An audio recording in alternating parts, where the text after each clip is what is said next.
Sveiki sugrįžę, mokiniai! Praeitą pamoką išgirdote nemažai realių pavyzdžių, kaip virtuali ir papildoma realybė randa kelią edukacijos, kultūros, architektūros ir verslo srityse.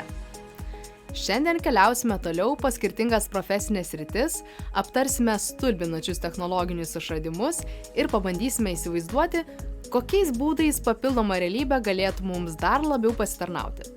Gal jau turite idėjų? Nieko nelaukime ir šokime į mediciną.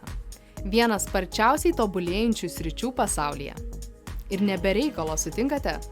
Medicinoje, kaip ir moksle, kasdien atliekama daug atradimų, kurie paneigia arba papildo seniau išvestas teorijas ir tai padeda šviesti visuomenę ir išsaugoti žmonių gyvybes. Turbūt jau žinote, jog žmogaus kūno galimybės yra gana neįtikėtinos. O protas – nepaaiškinama begalinė erdvė, kuri veikia kur kas sudėtingiau nei bet kuris kompiuteris.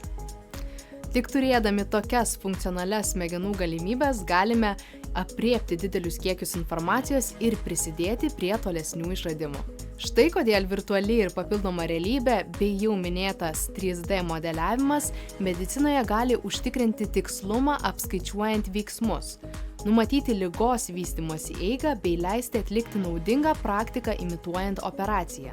Šiandien chirurgai gali dėvėti virtualios realybės akinius operacijos metu ir jų pagalba projektuoti rentgeno ar kompiuterinės ašinės tomografijos vaizdą tiesiai ant paciento kūno. Tokiu būdu chirurgas realiu laiku mato informatyvų ir tikslų virtualų paciento vidaus organų vaizdą. Tai leidžia atlikti gerokai tikslesnes ir greitesnes operacijas bei išvengti klaidų. Galima sakyti, jog papildomos realybės akiniai yra tarsi laisvų rankų įranga, kurios pagalba chirurgas gali atlikti reikiamus veiksmus abiejomis rankomis, fiksuoti paciento duomenis nepertraukiant operacijos ir net tiesiogiai dalintis vaizdus su kolegomis, kai reikia skubios pagalbos vertinant situaciją. Pereikime prie dar vienos smagios srities – sporto. Nors kol kas profesionalių sportininkų tarpe tokių technologijų pagalba kelia nelygybės klausimą, visgi pasiruošimo ir treniruočių metu tai gali būti ypač efektyvus įrankis. Šiandien jau yra sukurtas specialus priedas, kurį galima prijungti prie bet kokių plaukimo akinių, suteikiant jiems papildomas realybės funkcijas. Tokie plaukimo akiniai yra atsparūs vandeniui ir seka detalius plaukimo duomenis. Pavyzdžiui, nuplauktą atstumą, greitį, rankų yrius, galvos pasisukimą įkvėpimui ir panašiai. Užfiksuoti duomenys gali būti matomi pačių akinių ekrane. Be to, akiniai gali įrašyti treniruotės vaizdą vėlesniai peržiūrai, būti susieti su trenerio kompiuteriu ar išmaniuoju telefonu, o įdomiausia, galima norimų vaizdo įrašų peržiūra akinių ekrane tiesiog plaukimo metu. Nežinau kaip jums, bet man tai skamba gana neįtikėtinai. Prekybos sritis taip pat neabejotinai atranda ne vieną būdą, kaip panaudoti papildomos realybės techninės galimybės geresniai pirkėjų patirčiai. Į išmanųjį telefoną jau galima parsisiųsti mobiliąsias programėlės, kurios kameros pagalba leidžia pamatuoti realių priešais esančių baldų ar prietaisų išmatavimus arba vizualizuoti matomą daiktą savo namų aplinkoje. Tai išties paspartina sprendimus ir užtikrina jų tikslumą. Panašias inovacijas jau naudoja garsiausios mažmeninės prekybos kompanijos, tokios kaip IKEA, Amazon ir Sephora.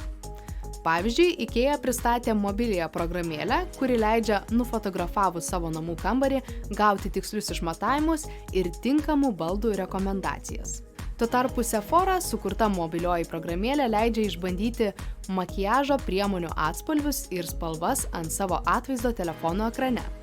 Papildomos realybės akiniai yra naudojami ir fizinio apsipirkimo metu.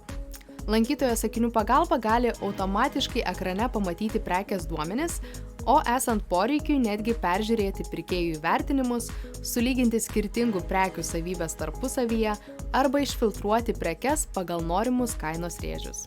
Paskutinė sritis, kurią šiandien panagrinėsime, jums greičiausiai bus artimiausia, jeigu mėgstate žaisti kompiuterinius žaidimus. Pramogų srities atstovai visuomet randa būdų, kaip išnaudoti technologinės galimybės didesniam žmonių įsitraukimui, geresniam įsimintinumui bei pelningesniems pardavimams. Kompiuterinių žaidimų sritis nuolatos siūlo naujienų esamiems mėgėjams ir sugeba pasiekti dar neįsitraukusias žmonių grupes. Naudodamiesi jau tarptautiniu mastu pamėgtais knygų bei filmų personažais, žaidimų kūrėjai atgaivina juos vis kitu formatu. Pavyzdžiui, japonų anime televizijos serialas Pokemonai atsirado Tokijuje dar 1997 metais, tačiau savo auditorijos gretas išlaiko iki šių dienų.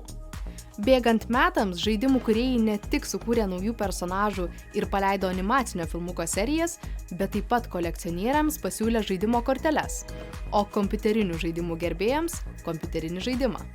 Šiandien Pokemonai rado kelią ir papildomoje realybėje, kai 2016 metais buvo sukurta mobilioji programėlė Pokemon Go ir tapo pasauliniu reiškiniu apjungusiu žaidėjus įvairiose pasaulio vietose. Žaidimo tikslas yra surasti ir pagauti įvairius virtualius Pokemonus, pasiskirsčiusius realiame pasaulyje. Ši programėlė naudoja GPS technologiją, kuri leidžia nustatyti realią žaidėjo lokaciją žemėlapyje ir paslėpti Pokemonus atitinkamose vietose. Tam, kad surastų ir pagautų Pokemoną, žaidėjai turi panaudoti savo išmaniųjų telefonų kameras. Tokiu būdu Pokemonai telefono ekrane atrodo integruoti į realų pasaulį ir sudaro įspūdį, lyg iš tiesų gyventų tame pačiame pasaulyje. Įdomu tai, jog šis žaidimas teikia ne tik pramogą, bet ir motyvą judėti ir bendrauti su kitais žaidėjais. Pokemonai dažniausiai slepiasi greta svarbių miesto objektų, tokių kaip muziejai, paminklai ar sporto klubai. Taip skatindami domėtis kultūrą, sportuoti ir aplankyti įvairias vietovės. Beje, tokiu pačiu principu buvo sukurtas papildomos realybės žaidimas su Hario Poterio personažais – Harry Potter Wizards Unite. Tačiau 2022 metų pradžioje žaidimas buvo pašalintas. Manau, jog dabar, kai aptarėme ne vieną technologinių inovacijų pavyzdį Lietuvoje ir pasaulyje, pažvelgia į savo naudojamas mobiliasias programėlės ir socialinių tinklų platformas, gebėsite atpažinti, kaip glaudžiai šiandien esame susieti su virtualios ir papildomos realybės pasauliu. Neįtikėtina, jog kai kurie iš šių pavyzdžių mums greitai tampa savaime suprantami, nors iš tiesų signalizuoja apie visiškai naują ir inovatyvią papildomos realybės epochą. Jau dabar atradusi kelią daugelio gyvenime, jis sparčiai apima vis didesnius kasdienybės horizontus. Šiandien įsitikinome, kad papildoma realybė yra kur kas daugiau nei pramoga.